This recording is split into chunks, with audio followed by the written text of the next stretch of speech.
حرام اور حلال کی تمیز کرانے والی ماں ہے، تو اس لیے ماں کا علم یافتہ ہونا ضروری ہے۔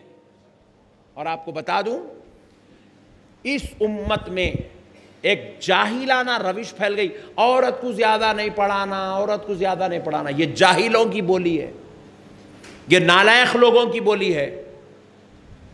آپ کو معلوم ہونا چاہیے اس امت کی سب سے بڑی فقیہہ جس نے ہزاروں مسئلوں کو حل کیا، وہ بھی صحابہ کے ساتھ، صحابہ کو جو ہے انہوں نے علم عطا کیا، اس ذات اقدس کا نام حضرت سیدتنا عائشہ صدیقہ رضی اللہ تعالیٰ عنہا۔ لوگ آ کے قرآن اور حدیث کے مسائل حضرت عائشہ سے پوچھا کرتے تھے۔ حضرت عائشہ صحابہ کرام کے مسئلوں کو حل کیا کرتی تھی۔ امت کی سب سے بڑی فقیہ اعظم کا نام حضرت عائشہ صدیقہ رضی اللہ عنہا ہے۔ غلط چیزیں روش پھیل گئی، نہیں بچی کو خالی پڑھنا سکھانا، لکھنا نہیں سکھانا، نئے باتیں۔ میں بولا لکھنا سکھایا تو کیا ہوتا؟ لو لیٹر لکھتی کہتے لو گمت۔ میں بولا ہولے علم رہا تو نہیں لکھتی، علم نہیں ہے تو لکھتی لو لیٹر۔ اس کو عالم بناؤ، اس کے دل میں خوف خدا پیدا کرو، اس کو بتاؤ نظر اٹھانے کا کیا گناہ ہے، اس کو بتاؤ زنا کرنے کا کیا گناہ ہے، اس کو بتاؤ اپنی عزت بچانے کا کیا ثواب ہے، اس کو بتاؤ نظر نیچی رکھ کے چلنے کا کیا ثواب ہے، اس کو بتاؤ برقع پہننے کا کیا ثواب ہے، اس کو بتاؤ آقا کے دین قرآن حدیث پڑھنے کا کیا ثواب ہے۔ پھر انشاءاللہ وہی بیٹی کل ماں بنے گی تو اپنی نسلوں میں انقلاب برپا کرتی ہوئی نظر آئے گی، اپنی نسلوں کو زندہ کرے گی، اپنی نسلوں کو عالم اور حافظ قرآن بنائے گی۔ میں امید کرتا ہوں میرے پیارے بھائیوں، اللہ اور اس کے رسول کا واسطہ اپنی نسلوں کو علم دین کی طرف لے آؤ، اپنی نسلوں کو قابل بناؤ، لائق بناؤ، فائق بناؤ۔ کوشش کریں گے نا انشاءاللہ؟ ذرا زور سے بولے انشاءاللہ۔ آج بڑی امید لے کے آئے تھے، بولے مولانا بازو والوں کی بیٹنگ کرتے ہیں خوب ہنسیں گے بول کے آئے، مگر یہاں الٹا ہوگا، اپنی بیٹنگ ہو گئی یہاں پہ۔ بولتے کہ ایک جنا ادھر سے حافظ قرآن بناؤ، پٹے سنتے نہیں، انہوں نے آلے لے کے بیٹھے پٹوں کو۔ اجی میرے کو ایک بات بتاؤ ایمانداری سے، جب ہمارا بچہ گانے گا سکتا، جب ہمارا بچہ اسٹوریز بول سکتا، جب ہمارا بچہ جو ہے پکچر کی پوری کہانی اماں کو، بابا کو، چچی کو، پھپھو کو، ماموں کو، نانی کو سنا سکتا، ہمارا بچہ پب جی کا گیمر بن سکتا، ہمارا بچہ فون ہاتھ میں لیا تو واٹس ایپ، فیس بک، یوٹیوب، انسٹاگرام، ٹویٹر یوز کر سکتا، تو پھر وہ ہمارا بچہ حافظ قرآن کہیں کو نہیں بن سکتا؟ بولو نا میرے بھائی، میرے کو بھی تو سمجھا یار، میں بھی تو بچوں کا باپ ہوں، میرے کو بھی سمجھا میرے بھائی، میں بھی سمجھنا چاہ رہا ہوں آخر یہ کیا مسئلہ ہے۔ کیوں نہیں بن سکتا میرے بھائی؟ خدا کی قسم انہیں بن سکتا، جب انہیں گانے یاد کر سکتا تو نعت بھی یاد کر سکتا، جب انہیں سٹوری یاد کر سکتا تو قرآن بھی یاد کر سکتا، جب انہیں پکچر کی سٹوری یاد رکھ سکتا تو میرے مصطفیٰ کی سیرت بھی یاد رکھ سکتا، بشرطے کہ اس کو ماحول تو دیو، اس کو وہ رنگ میں رنگنے تو دو، اس کو ویسی صحبتوں میں بیٹھنے کا موقع تو دو، اس کو اچھے ماحول، اچھی سوسائٹی میں آنے تو دیو۔ لاؤ میرے بھائی اپنے بچوں کو، کوشش کرو یار انشاءاللہ۔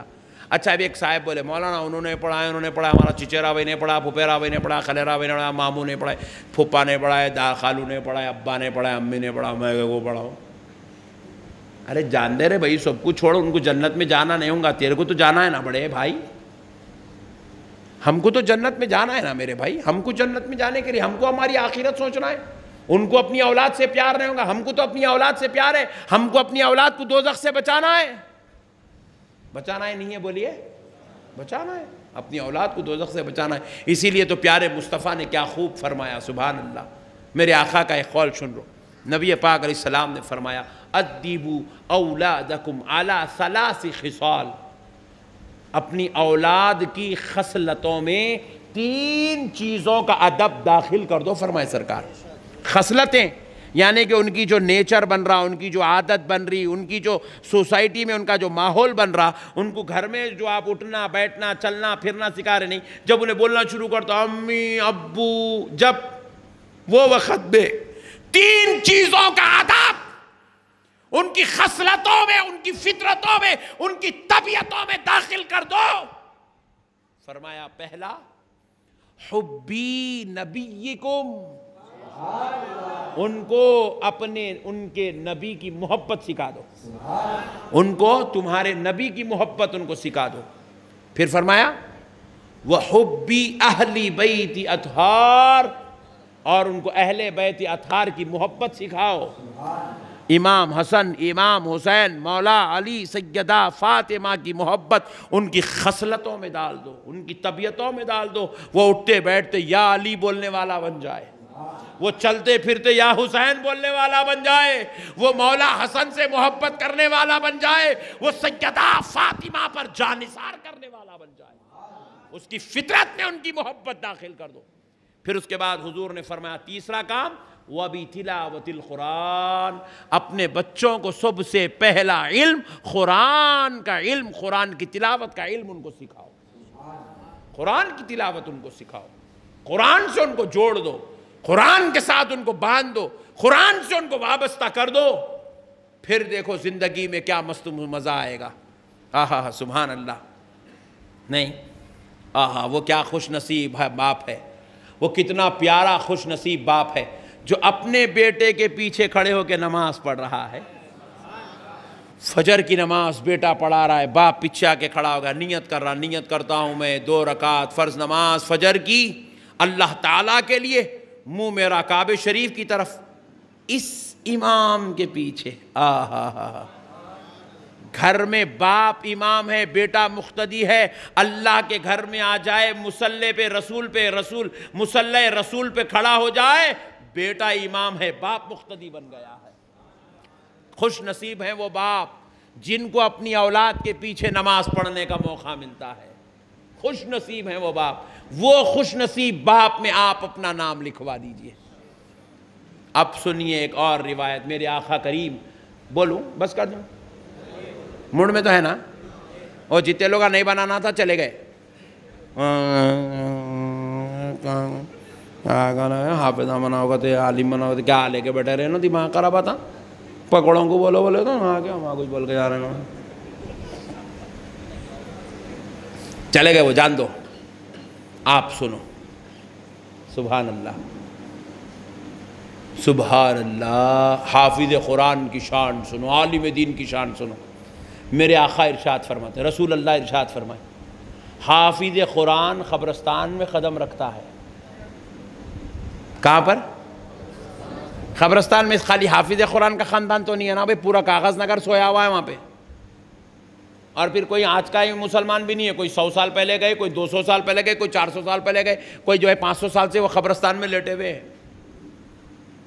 حافظ قرآن قبرستان میں قدم رکھتا ہے. حافظ قرآن کے قدم رکھتے ہی اللہ تعالیٰ پورے قبرستان کے عذابی مردوں پہ سے عذاب اٹھا لیتا ہے. سبحان اللہ. بناؤ اپنی اولاد کو اتنا لائق بناؤ، اتنا فائق بناؤ، اتنا کامل بناؤ اپنے بچوں کو کہ ان کے قدموں کی برکت سے پورے قبرستان سے عذاب اٹھا لیا جائے. پورے قبرستان سے عذاب اٹھا لیا جائے. پہلے کے لوگ بھی کیسے تھے بھائی؟ بلا بلا کے حافظوں کو گھروں میں ہاتھاں دھلاتے تھے، عالموں کو بلا کے دعوتیں کرتے تھے، اپنے گھر میں بلا بلا کے بٹھاتے تھے، کھانے کھلاتے تھے. وہ علماء اکرام بھی جا کے اللہ رسول کا ذکر ان کے گھر میں بیٹھ کے کرتے تھے. وہ گھروں سے اللہ کا عذاب اٹھ جاتا تھا. اب رمیش کو بلا رہے ہیں، ملیش کو بلا رہے ہیں، بھوپتی کو بلا رہے ہیں، راجو کو بلا رہے ہیں، ڈاکو کو بلا رہے ہیں. ہاں میرے بھائی، ختم ہو گئی اہمیت دین کی، بہت ختم ہو گئی. دین کی اہمیت ختم ہو گئی مسلمانوں کے پاس. علماء کی قدر نہیں رہی. ارے ذرا سوچو، حافظ قرآن قبرستان میں قدم رکھا، پورے خبر کے عذابی مردوں کو اس کی برکت مل رہی. جب حافظ قرآن ہمارے گھر میں آ کے ہمارے گھر میں ہمارے ساتھ رہیں گا تو سوچو ہمارے گھر کی عظمتوں کا عالم کیا ہوگا. نہیں، حافظ قرآن قدم رکھتے ہی قبرستان سے عذاب اٹھا لیا گیا۔ کب تک اٹھا لیا جائیں گا؟ فرمایا جاتا ہے جب تک حافظ قرآن قبرستان میں رہیں گا اس وقت تک پھر عذاب پلٹ کر نہیں آئیں گا۔ حافظ قرآن نکل گیا قبرستان سے، عذاب واپس آ گیا۔ یہ تھا حافظ قرآن کی شان۔ اب عالم دین کی شان سنو، رسول اللہ ارشاد فرماتے ہیں عالم دین قبرستان میں قدم رکھا، جیسے ہی عالم دین کا قبرستان میں قدم پڑا سارے قبرستان کے عذابی مردوں پہ سے عذاب اٹھا لیا جاتا ہے۔ حالانکہ 500 سال 400 سال 200 سال پرانی خبریں، عالم دین کے قدم کی یہ برکت ہے، پورے قبرستان سے عذاب اٹھا لیا جاتا ہے۔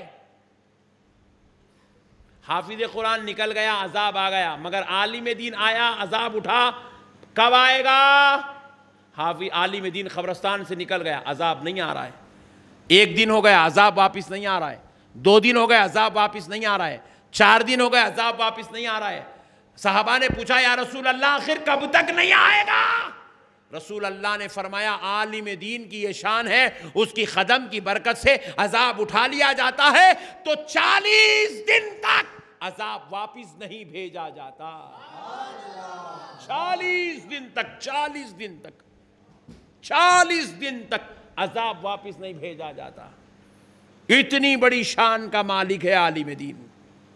بناؤ اپنے بچوں کو عالم دین، لائق بناؤ میرے بھائی، قابل بناؤ۔